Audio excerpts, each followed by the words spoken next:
All right, good evening, everyone. I'll call a meeting to order. Meeting of the Carver Select Board for Tuesday, April 16th, 2024. This meeting is being recorded by Area 58 Community Access Media Channel 9 and will be posted by Area 58 on YouTube as soon as possible. There are openings in several committees. Please refer to the front page on our website for a listing and application. If we could all stand for the pledge.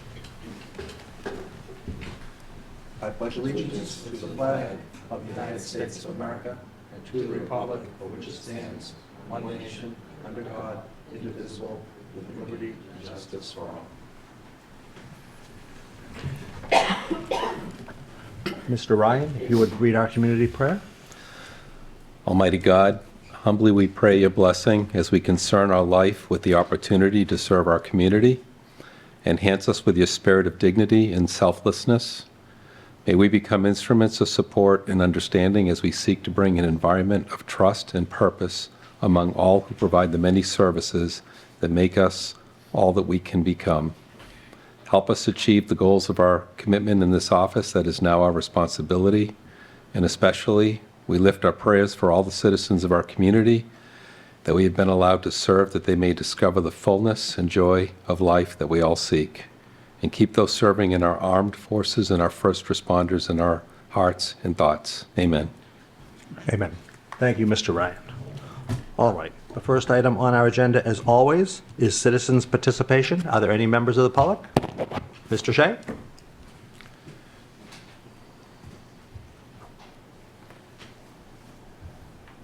Thank you. Cornelia Shea, 148 Plymouth Street in Carver. I know typically the select board takes no action on most zoning proposals, but this is the time when I can address it. I want to explain why we brought it forward. The planning board voted unanimously to bring it to town meeting. They did not vote to recommend it. As a matter of fact, the vote was 2-3 against a favorable recommendation. But the town is under the gun. Right now, we're under the MBTA Communities Housing Act. The state is taking control over our local zoning bylaws. We're required to put in zone for 235 units at a minimum of 15 units per acre. Currently, in the House Ways and Means Committee is the Mass Affordable Housing Act Bill, H4138, and in an attempt to close the current gap of 90,000 shortage of units of housing, which is expected to be 200,000 by 2030. This particular bill, which has lots and lots of good things to it, and this isn't a particularly bad thing, but it's something that the town should be aware of, and as the financial officers of the towns, you should be aware of. It's designed to increase development incentives and remove barriers to housing production. As part of this, accessory dwelling units, as of right, up to 900 square feet by right in all single-family zoning districts is what's on the table. It prohibits owner occupancy and parking mandates within a half mile of transit. Currently, and I don't expect we'll ever have trains, but eventually there might be buses. This right to build accessory dwelling units would extend to all communities regardless of local zoning policy, eliminating local authority to prohibit or limit their production. They could be detached, attached, or extensions to existing homes. It's, again, currently in the House and Ways and Means Committee. Our current federal administration has referred to it, and especially the Mass Affordable Housing Act, the MBTA Communities Act, and is looking to potentially enact federal regulations in regards to this. New Hampshire's already working on the same thing. But I wanted to bring some of the more salient points on why this is important to the town. The lower density in the residential agricultural area is intended to encourage development towards conservation, subdivisions, transfer of development rights, and village centers, where the town has decided that increased density should be. The lower it's used to provide a wider mix of housing stock because most of these areas are much more generous in their density, sizing, and setbacks. And according to the original master plan, to protect the rural character, impact on the town's budget, town services, groundwater, preservation of agricultural lands, protect resource areas, open space, and the environment. Carver's greatest assets are its open space and small-town character. With the wave of growth in southeastern Massachusetts, these assets could easily be lost to sprawl, and sprawl is something that the planning board has to work against and encourage more compact use and mixed-use developments in the town, which we've been working very hard on. Some of the excerpts from the original master plan are, and I'll keep it short, I'll just read one or two of them. Encouraging compact mixed-use village centers while steering development away from open space areas is a viable way to prevent the erosion of our unique character. Numerous new residential subdivisions of mid-priced single-family homes on 1.5 acre lots would gradually gobble up most of the buildable open land. All these homes would cost several $1,000s more in services each year than they pay in taxes, so their impact on the town's budget would be severe. The dispersed growth would also seriously stress the natural environment as large tracts of woodland are replaced by streets, houses, and lawns. Our precious groundwater could easily be compromised to the detriment of the residents and the cranberry industry. It can also encourage the use of cluster developments, protecting resources and open spaces. Encouraging compact mixed-use village centers while steering development away from open space areas is a viable way to prevent this erosion of our unique character and would enable the protection of open space and natural resources in the lower density rural areas. The increase in lot size alone would decrease the ultimate population by 5,600 people, or a little over 2,000 housing units, somewhere around 25 to 30% build-out reduction in order to reduce overall development and protect resources. And I'll just finish up. I skipped over a lot, but these strategies are intended to foster the development of a broader range of housing than the single-family home on a 60,000 square foot lot. This new market will meet the needs of elderly residents and young couples, as well as families interested in a second home lifestyle. All of these market segments would have a more positive impact on the town's tax base. But I strongly encourage it, and I know typically you take no action, so I don't even know if there's a vote, but I thought I'd take a moment and say why I particularly felt that this was important to the town. I thank you for your time today. Thank you, Mr. Shea. Thank you. Are there any others members of the public who would like to address the board? Seeing none.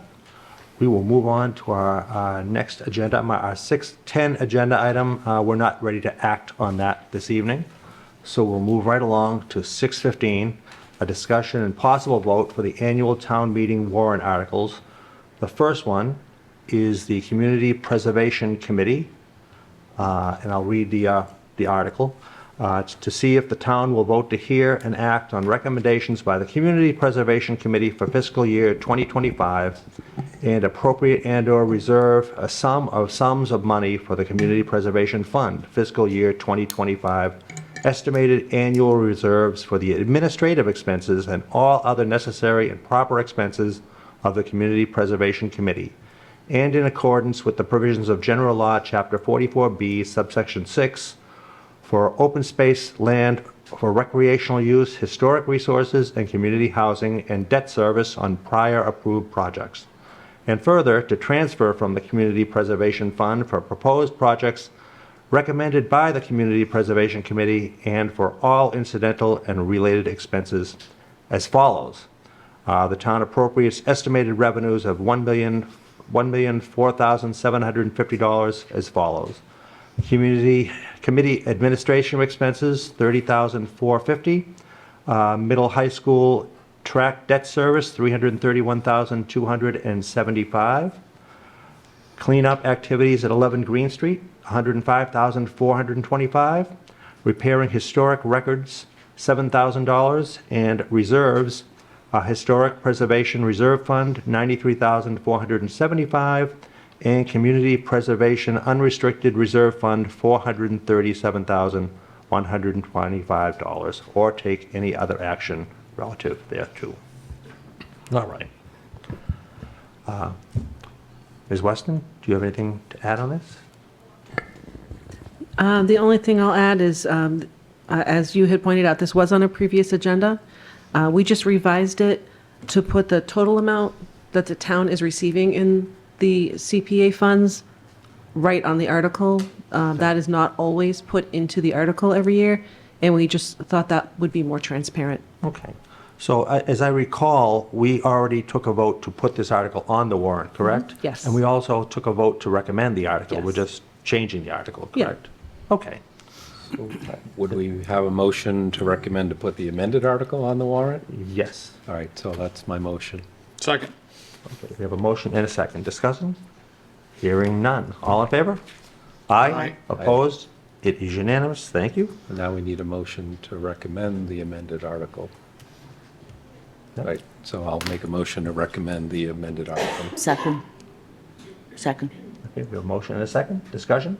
I do have a quick question. Yes. On the cleanup activities at 11 Green Street, can I just refresh my memory on what that is? Yep, there, so this house is under the town ownership, and it went out to bid, and we had a bid from Habitat for Humanity, and they had an evaluation done on the home and found that there was an oil spill, and after Asbestos. further investigation, they also found asbestos in the Asbestos, yeah. basement. Okay, So that's why there was an original smaller quote. Once they found the asbestos, the amount went up. okay. Did that amount change from the one we had? No, I voted on think this earlier? total was there. Maybe it could have been before you saw it, but just in passing, the quote originally was smaller. Okay. And we have, did this go out to bid? We have quotes for the cleanup and everything? Is that what's included in here? I don't know if they have quotes for the cleanup. It's, Mr. Bott, do you have some information to add to Yeah. this? If you speak up, come step up to the microphone, Mr. okay. Bott. Thank you. Mr. Chair, members of the board, I'm Tom Bott, I'm the town planner here in Carver, Mass. And one of the projects I've been working on is 11 Green Street. So at 11 Green Street, we successfully did an RFP and Habitat won, and then discovered that there was an oil spill that we actually knew, but due to a lack of continuity, some things fall through the cracks on occasion. So in doing this work with Mass Development and our licensed site professional, we've been working through figuring out the cleanup. So we've got various quotes and resources from them to look at this. It originally started off at just getting rid of the oil, and we went down in the basement and found broken asbestos on the ground, so you can't remove the oil until you remove the asbestos. And so this project has gone from one thing to another. But at this point, working with our LSP, we're pretty comfortable with the numbers that we've got. We're continuing to get additional quotes as well. But based on what we've got, those are firm numbers from very good firms who do this sort of work.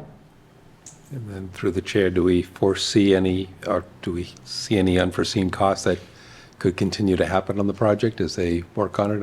I guess they're going to renovate the property at some point for the... Yes, so when we complete the abatement of the asbestos and the remediation of the oil, Habitat will be able to execute their purchase and sale agreement and take the property over and do the rehabilitation. There's asbestos in other parts of the house as well, but that's included in Habitat's bid for cleaning up the site. We're just trying to get rid of the oil on the site. One of the options for the property was that there could be an authorized use limitation on the property.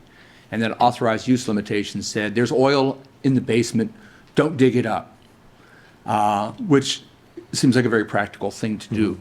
My take in discussing with folks at Habitat and Mass Development, who we've also got a potential grant application for, but not for a whole lot of money, was that the optics and frankly the feeling that I had of turning over a piece of property to Habitat to say it's like damaged goods, sort of scratch and dent.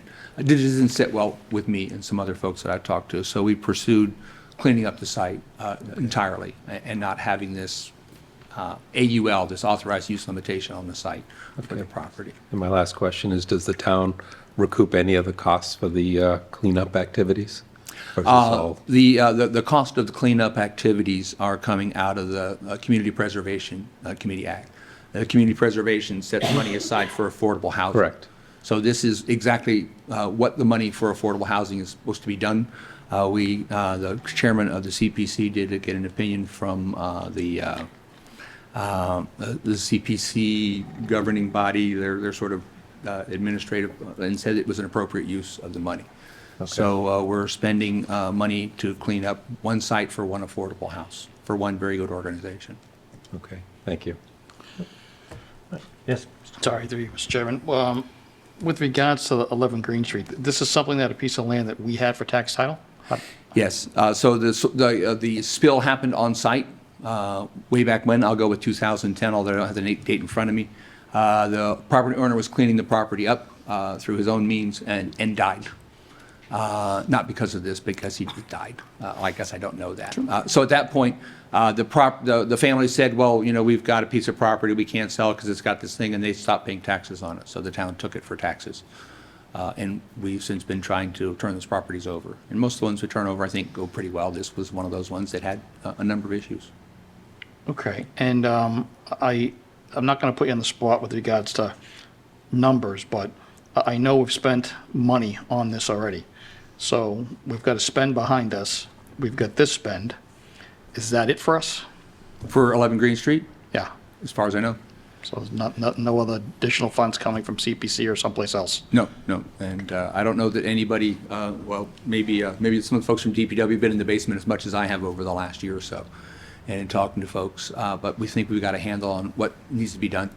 And I think we've got very conservative numbers from very good firms. Sorry, I thought of another question. Do you know how much property? Is it an acre, or do you know the size of the lot? It's roughly an acre. Is it, we've talked about the need for affordable housing. Would it be possible to convert it into like multi-family units on the Well, house versus- it's Habitat holds the P&S on it at this point. Okay. We're turning over to Habitat, and they typically build single-family residences. That's what I was thinking. It would be Yeah, we nice if haven't they had a could- discussion about building anything other on the site, Yeah, nor I okay. don't think it's in Habitat's plans. In order for Habitat to get to the point that they are at, they have an even longer lead time than municipal governments do to find a property, to vet those sort of owners and figure what they're going to do. I think to say at this point in the stage, hey, how about you look at making a duplex or something like that, would probably be not within their playbook, nor would be practical or reasonable for them to do something like that. Okay. Thank you. good. Anything else? All right, we have a motion and a second to recommend. All in favor? Aye. Aye. Opposed? It is unanimous. Thank you. Mr. Bott, while you're here with us, why don't we skip down to the last article on our list this evening, which is to increase the lot size and frontage. And I'll read that article for the folks at home. To see if the town will vote to amend the Carver zoning bylaw, section 2320, table of dimensional requirements to increase lot size from 60,000 square feet to 2 acres, 87,120 square feet, and to increase frontage from 150 feet to 200 feet in the RA zoning district in order to protect resources as recommended in the 2001 Carver Master Plan, as shown below with additions. Obviously, I can't show it in bold, and in bold, and deletions shown, or take any other action relative thereto. Mr. Bott. So this was an article that the planning board proposed, and as you've heard, they didn't make a favorable recommendation on it. And it is a bit of an unusual circumstance to be at that point. But the planning board did vote to place this on the warrant, and I think it needs to stay on the warrant with perhaps a however, because the question's been proposed by a couple people, well, why would the planning board have something on the warrant if they weren't recommending it? But under Massachusetts General Law 48, Section 5, adoption or change of zoning ordinance The 48 says that zoning may be amended from time to time in the manner provided herein, and that adoption or change of a zoning bylaw may be initiated by submission to the Select Board for a proposed zoning change by a Board of Selectmen, a Board of Appeals, by an owner owning land to be affected by the change, by 10 registered voters, by a planning board, or by a regional planning agency. So while the planning board may not be recommending the article, I don't think you can take it off the warrant. Much like we would not look at taking an article off the warrant that had been proposed by 10 taxpayers. 10 taxpayers petitioned to put something on the warrant. We put it on the warrant. We don't touch it. We don't change the wording of it. Only the person who owns that article can do anything about it. So at this point, it is on the warrant. Someone certainly could ask the planning board if they wanted to take it off. The planning board has done things like that before. In 2009, they voted to withdraw Articles 50, 57, 59, 60, and 61. They left 48 through 61. It's a very good year for zoning articles in 2009. And they've done since. So how did we get to this point? Well, I talked to the planning board about articles for town meeting at meetings in November and December. And the chair has suggested this increase in frontage, the one we're talking about tonight, is called for in the master plan. But I didn't find it in the master plan anywhere, in the 2017 master plan. It took a while, but the chair did send me on January 24th about 6 pages from the 2001 master plan, which included this increased lot size, which wasn't referenced in the 2017 master plan. So we've got something from about 25 years ago that was in a previous version of the master plan that wasn't referenced in the 2017 master plan. And typically when those things go away, they go away for a reason. So when I got this information, I emailed the planning board and recommended that, it would be fairly straightforward if we had a recommendation from the master plan that was in the 2017 plan to say we should change the zoning because it's in the plan we just did. This proposed change was from 2001, 25 years ago, 24 years ago when they were working on it, and wasn't included in the 2017. So it was a bit unusual to get to that point. So I told the chairman, well, we should bring it back to the planning board with this information and make a have the board vote. And the board did vote 5-0 to put it on the warrant. At the close of the hearing, the vote was 2-3 to recommend the article. And a 2-3 vote is not a positive recommendation for an article. But that's where we're at this point. In my opinion, that zoning change would require a 2/3 vote. If it was a zoning change in the opposite direction that would be made favorable to zoning, it would likely be a 50% plus 1 vote because you'd be zoning towards more housing. Since that time, I've done some additional research, as I said, in the example of habitat and the oil spill and the things that sort of fall between the cracks and things we have to do some archaeology on. I've done some additional investigation into the matter and found a master plan appendix. The master plan's 115 pages. The master plan appendix is another 118. It's not online. In that, it talked about how in the summary of accomplishments from town planning offices that was dated September 13th, it noted under the section for public education and zoning changes that the increased lot size to 2 acres had failed, though I couldn't find any town meeting article about it. In a 2006 PowerPoint created by Jack Hunter, I found the same reference that said that this article had failed, but once again, I didn't find it in any of the town meeting articles. And then in 2009, under recommendations to the planning board from November of 2008, they talked about downsizing, to consider downsizing, and downsizing is creating that larger lots. It sounds counterintuitive. You're downsizing, it creates these large lots, which creates less properties available for use. So while it took a while to sort of vet these things out, and I didn't have all this information at the time when the planning board was talking about it, it appears to be an idea that was popular back at the turn of the century. but is not an idea that is popular now, nor one that's included in your 2017 master plan. And it wasn't my recommendation to the board that they voted, but I don't vote on things. I just bring information to the board. And so that's where we're at this point. So, couple of things. So normally, historically, this board has not voted to recommend or not recommend planning board articles. We just vote to put them on the warrant. As is, okay. But, Mr. Chair, we did get a comment from our town council. Yes, so And- I was going to address Right, that. saying- So so that's the first thing. The first thing is we normally don't vote to recommend or not recommend planning board articles. We just vote to whether to put them on the warrant or not. We all did receive an email from council, that basically said that the select board is only required to put an article on the warrant if it is the result of a citizen's petition. Right. Otherwise, it's the select board's warrant, so that's the advice of town council. We're only required to put it on the warrant if it's a result of a citizen's petition, which this obviously is not. So, Ms. Ewens. Can I just add a little something to what Mr. Bott said?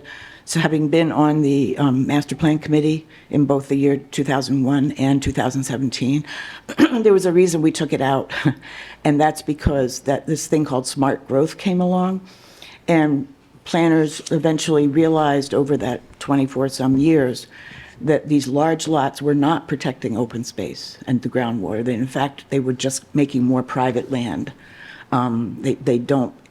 The only way to protect land is to put it in conservation, town-owned conservation land.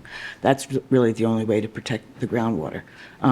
Privately owned lots, they can do whatever they want. They could, build all over it. They could pave it, for all we know. The thing is that it also reduces the number of houses that are available and the affordability. When you increase the lot size, obviously it becomes more expensive. And that's just, a fact. And it does nothing towards encouraging density. I'm not even sure where that idea comes from, but it does the exact opposite. So that my first feeling is that we don't necessarily have to put this on the warrant in the first place. And if we do, I strongly suggest we don't recommend it. Just a bad idea. All right. Mr. Ryan. So just to follow up, that was my original question. So it sounds like the purpose, back then, the thinking was they wanted to protect open space and groundwater, so if they increased the lot size and the frontage, they would do that. That was their intent, but then it seems like as time's gone by, it doesn't seem like the best way to do that. Well, There's if you think about it there's other rationally, mechanisms. if you own 2 acres, Right. you could trash your 2 acres as long as, you're not Okay. breaking any laws. How does that protect the groundwater? It doesn't. Right. You could have a- so something like a conservation subdivision, which shrinks the lots and ensures that part of that subdivision is a perpetual open space in the care and custody of conservation, that's going to protect your Better groundwater method. way more. So, So there's 2 motions, one, or we don't do anything. So the motion that's- would have been, do we need to take any action? Do we have Well, to take a I motion mean- and vote against it, or do we just not take any No, I action? think what the action of the board, the first action the board would have to take is to put it on the warrant. or not. Or not. So if somebody wanted to put it on the warrant, they would have to make a motion to put it on the warrant, and that motion would have to be seconded. If there was no motion, then it wouldn't go on the warrant. Okay, and despite if we vote not to put it on the warrant and the planning board voted to put it on the warrant, then what happens? Well, But again, they voted not to recommend it. Right, but they voted to put it on the warrant. I thought you had stated Which that. I don't understand I thought you why. had stated earlier that it'll go on the warrant no matter what. Right. Well, that's all changed, yeah. I'm not privy to town council's Oh. email, but I will say, as I read in chapter 48, section 5, that those people, and I'll read it again, adoptions of change of zoning bylaws may be initiated by a petition to the Board of Selectmen of a proposed zoning bylaw by a Board of Selectmen, an appeals board, an individual owning land to be affected by the change, by a request of 10 taxpayers, by a planning board or a regional planning agency, or other methods provided by the municipal charter. Now, I read that to say that any of those groups 10 taxpayers, a planning board, a ZBA, are all empowered by Massachusetts general law to put something on the warrant. I don't make a distinction between what we would do for 10 taxpayers who wrote an article to the planning board, because Massachusetts General Law 48, Section 5 says that those are the people who can put something on the warrant.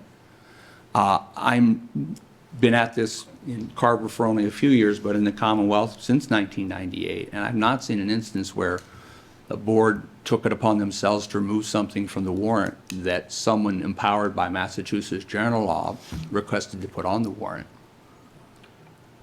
So we all have, Mr. I Wright. do have a question still. So I'm missing something here. If they voted to put it on, but they voted against it, what was the reason they voted to put it on? Is there a compelling reason why they voted to put it on the warrant and then voted against it? Well, in the discussion at the planning board at the time, they felt like, well, let's put it on the warrant and find out more about it, because that's why you have a hearing. Okay. If something's not on the warrant, then you don't have a You hearing. can't discuss it. So the process is, put it on the warrant, that puts it in motion to have a hearing. I see. To fill out the information about the merits of this. So that is the typical process. It gets put on the warrant, and then there's a hearing, and the outcome of the hearing is a positive or a negative recommendation. So I'm trying to add this all up, but it's sounding to me if we take no action, potentially it just goes on the warrant because the planning board can put articles on the warrant. If we I'm not an attorney. I can only quote the advice we received from town council. Mr. Bott is quoting the information he has, and ultimately, I guess that would be a legal decision that would be made. My concern with putting this article on the warrant, quite frankly, is not anything about what's in the article itself. It's the fact that the planning board voted not to recommend the article, and historically, we don't even discuss articles that the boards that are proposing them vote not to recommend. So So if I may, Mr. Chair, so I think what I heard Mr. Bott say was that the reason to put something on a warrant is because you want to have the public hearing. You want to hear Yeah. input. And I know there were a number of people at the public hearing. I was there, and there were some other people. And there was quite a discussion about it, and they voted against it. And I think they had wanted information. I think that was my impression. I can't read their minds, but that was my impression of why they actually wanted to have that public hearing, because they were unsure what making the lot size larger would actually mean for the town. And they realized, the best that I can tell, 3-2, that it wasn't a good idea. So, right, Question. Mr. Carter. Sorry, so the 2001 master plan had it in it, the 2017 didn't. That's correct. When's the next master plan come out? Typically, there's about a 10-year cycle for master plans. So we're in 2017, 2027 or so, we'd likely start that. When I first got to Kingston and mentioned they should do it every 5 years, the members of the master plan all volunteered to quit because they didn't want to go through that again every 5 years. So 10 years is that typical cycle. I do have a couple of other recommendations I might make to the board. Mr. Bott? I think at this point, and I feel very strongly about Massachusetts general law. All of it, the good parts and the bad parts, but it's still the law. At this point, I think you could, one, ask the planning board to remove the article, mindful that the planning board is an elected body as well, and is empowered under 48 Section 5 to initiate a zoning change. You could ask the planning board not to move the article, since it doesn't have a favorable recommendation, keeping in mind that any voter at town meeting can move an article, though the moderator might rule such a motion out of order. And with that, one question is, well, who would you ask? Which version of the board would you ask? Since there's an open seat and a contested seat on the planning board, there'll be a new planning board at their May 14th meeting. One of the 3 votes against this article is definitely leaving. He's not running for re-election. A second vote is one of those contested races. So you could ask the planning board, whichever version of it, if they would consider either of those 2 things. But I don't think removing it from the warrant would be. And keep in mind, I didn't recommend this to be for the planning board to vote. So, and I'm accustomed to people not taking my recommendations. That's just what I do. But I don't think that removing it is really a good. And I don't say precedent because only the Supreme Court made precedent, but it doesn't really the way that I've seen this work in the past. It's typically the mover is their article and what do they want to do with it.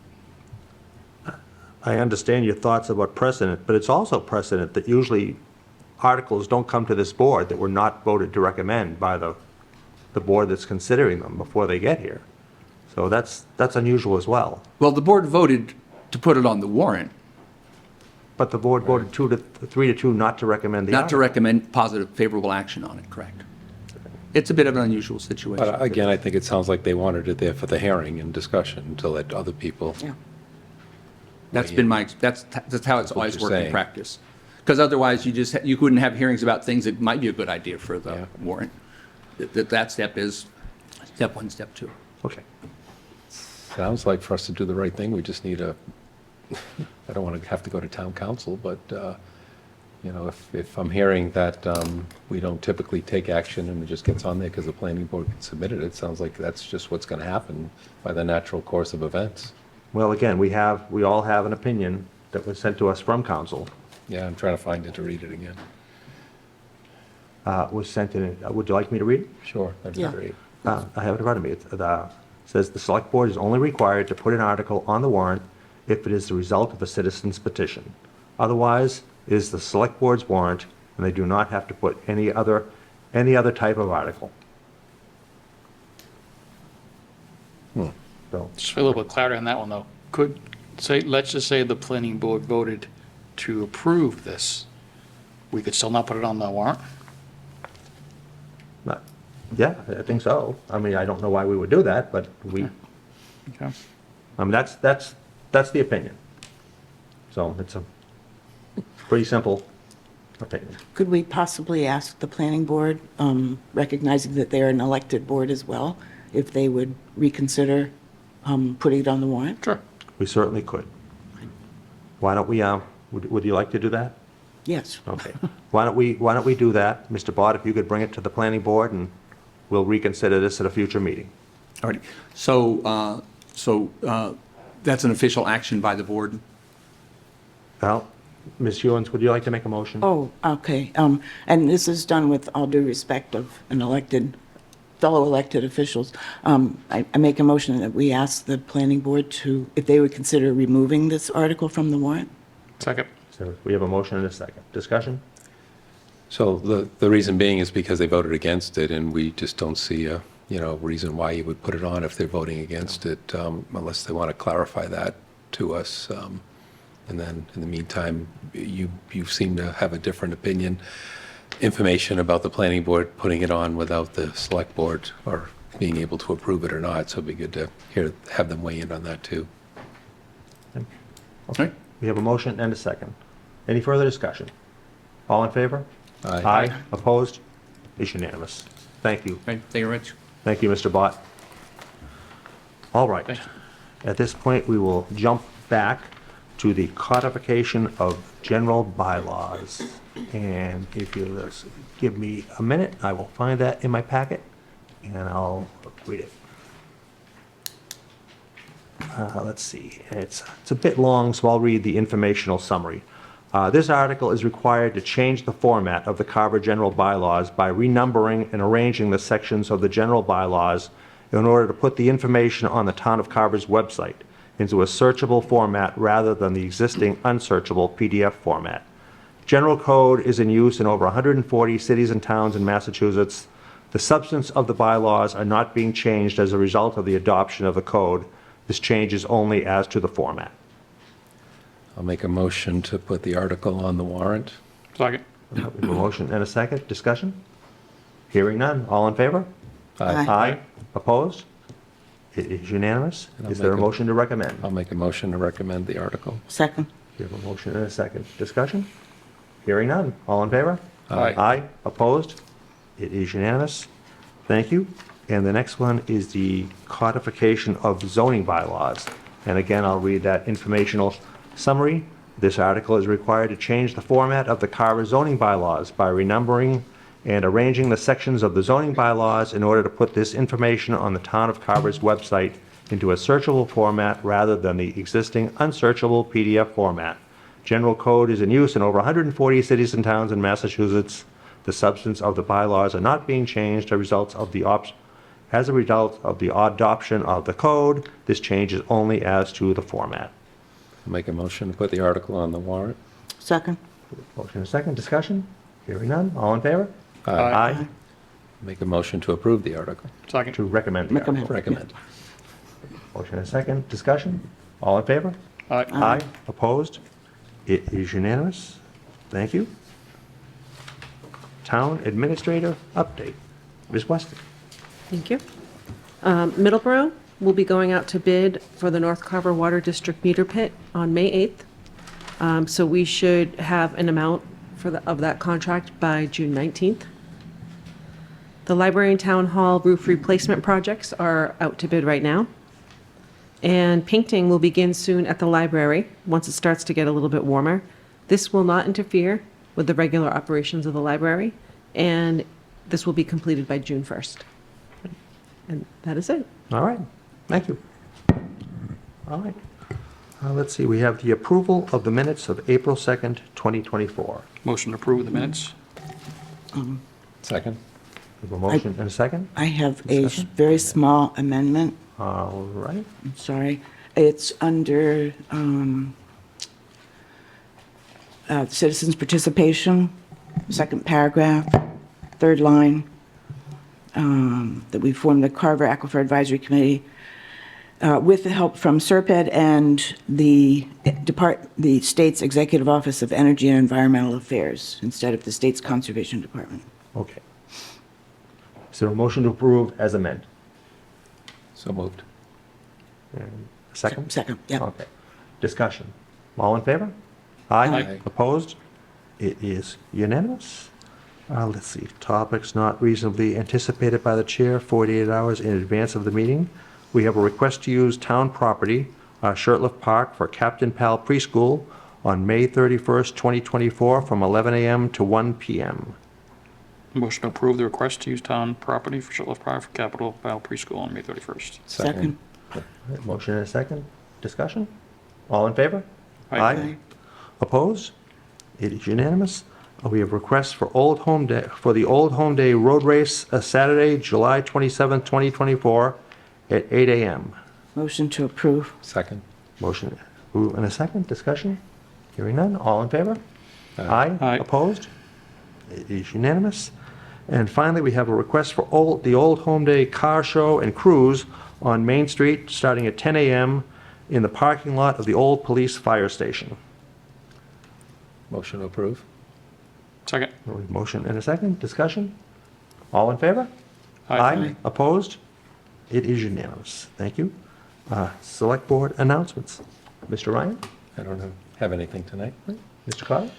Got a couple.